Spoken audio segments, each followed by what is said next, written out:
Let's go to Texas now. Paul Murray joins us. Paul, I know you look so closely around corners at the numbers. You get into the weeds. You're my rain man.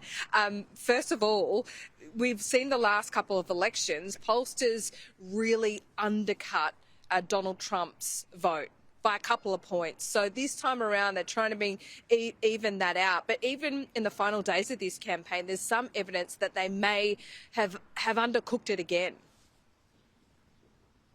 Yeah, and inside the analysis of the poll that was taken by the New York Times, it shows there is a very significant number of white Republicans who are being undercounted in those polls.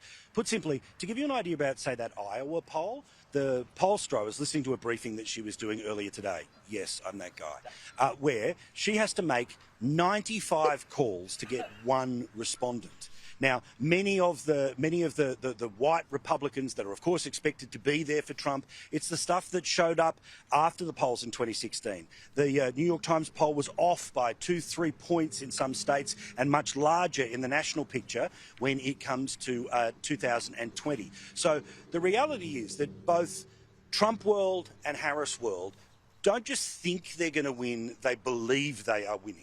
They believe that the fundamentals of the race have not changed for weeks. They believe that for Harris voters, it is about a rejection of Trump. For Trump voters, it's about a rejection of the past 4 years.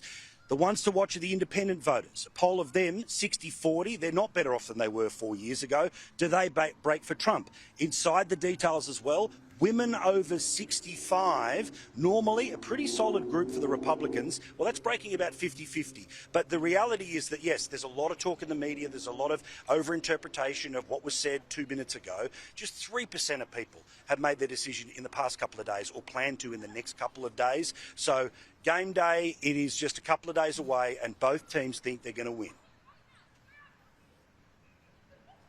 Yeah, they certainly do. Paul, you're right. A lot of people we've spoken to, you'd think they'd made up their mind by now because it's wall-to-wall blanket coverage over the last couple of weeks. But before I let you go, where are you? What is behind you? Where am I? This is it. Okay, we are at Pioneer Park, right in the middle of Dallas. About half a K up the road is where JFK didn't make it. And I can tell you, these are my buddies. This is to celebrate. This is to celebrate the 1800s and the way that they used to move cattle around this place. Here's my old mate Graham, who's on the horse. And yeah, this is about reenacting the Rio Grande and all the rest of it. I think it's impressive. I'd buy one of them for you, Dale, but I know that you've already got a house full of too much crap. Thank you. I appreciate that. It looks lovely. You can certainly pick those spots. Let's go to Ross Greenwood live in New York for us. Ross, great to see you. Fresh from running the New York Marathon, Ross? You joined the race?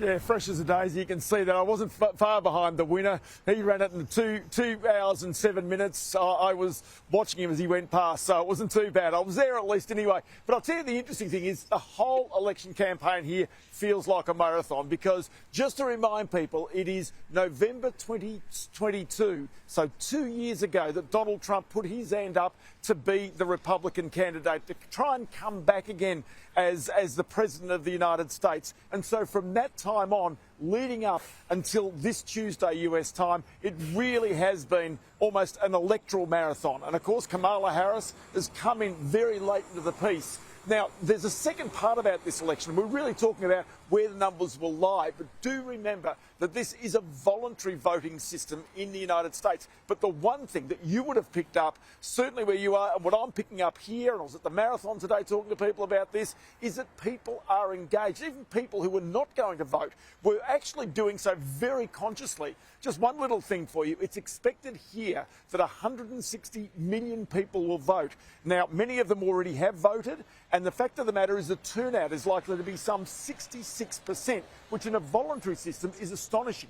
In the recent UK election, only 60% of people turned out, which was the lowest since 2001. So the one thing I can tell you with two, sort of candidates here with such diametrically opposed views, the one thing is that the people here are engaged like perhaps they're not engaged in many elections that I've seen in Australia. Yeah, they certainly are engaged. I'm picking up here in Pennsylvania, in the state they absolutely need to be.